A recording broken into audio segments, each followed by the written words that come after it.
समस्या समाधान से न करती ताहले विद्यार्थी परिषद केबे भी चुप बसिबो नाही। भारतीय विद्यार्थी परिषद तरफ किछि गुडी प्रस्ताव पारित होईछि जे प्रस्ताव को नै एबीवीपी चलित वर्ष शिक्षा वर्ष 2025-26 निमंते कार्य करब। से प्रस्ताव गुडी यथाक्रम होईछि साम ओडिसा रो सरलीकरण सक्रियकरण नित्यांत आवश्यक जाको कि विद्यार्थी परिषद आह्वान दोछि राज्य सरकार को ताको निहाती जारी करिया पई। कारण आपण माने देखुथिबे कि वर्ष सारा एडमिशन फॉर्म फिलअप और एग्जाम रो जो प्रक्रिया रहउछि ता भितरे विद्यार्थी माने छंदी हे जाउछन्ती एवं बहुत कष्ट दे सेमान पई भितर लागू होउछि। तो अखिल भारतीय विद्यार्थी परिषद राज्य सरकार को आह्वान दोछि जे तुरंत एडमिशन फॉर्म फिलअप ता सहित परीक्षार 45 दिन मध्य परीक्षार परिणाम किभली बाहरिबो तार प्रक्रिया को सरलीकरण करिया पई। एवं द्वितीय विषय रहउछि कि हम राज्य रे 17% ड्रॉप आउट संख्या वृद्धि पाइछि जहाँ लज्जार विषय।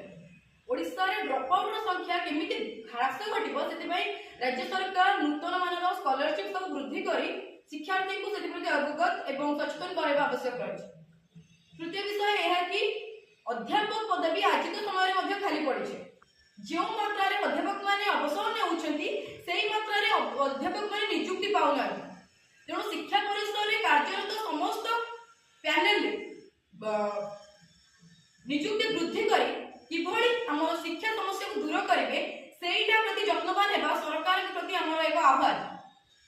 एवं अन्य एक विषय रहउछि जे कि आपण माने देखुथिबे कि हमर शिक्षा परिसर भितरे हमर सांस्कृतिक कार्यक्रम हो जिपरि व्यायाम हो विजुअल आर्ट हो सांस्कृतिक शिक्षा को जोड़ी की पिला मानकर शिक्षा प्रति किभली वृद्धि हो किभली इच्छा वृद्धि हो सेईटा भी हमर पई बहुत आवश्यकता रही आजिका समय।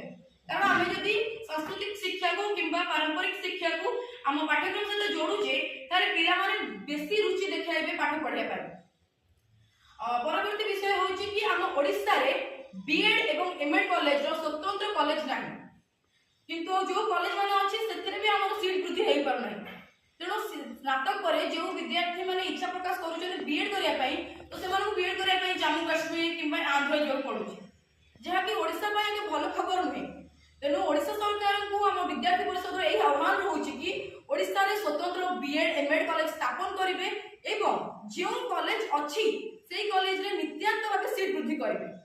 एवं आपण माने देखु पारुथिबे कि हमर आज पर्यंत गोटे भलो मेडिकल कॉलेज हम जिल्ला रे हो किबा ओडिसा रे माने बहुत सारा जिल्ला रे मेडिकल कॉलेज नाही जार सम्मुखीन हम विद्यार्थी समाज होछि हम शिक्षार्थी समाज होछि। तो राज्य सरकार को मध्य एही आह्वान रहिबो कि से ओडिसा रो जो प्रमुख शहर माने अछि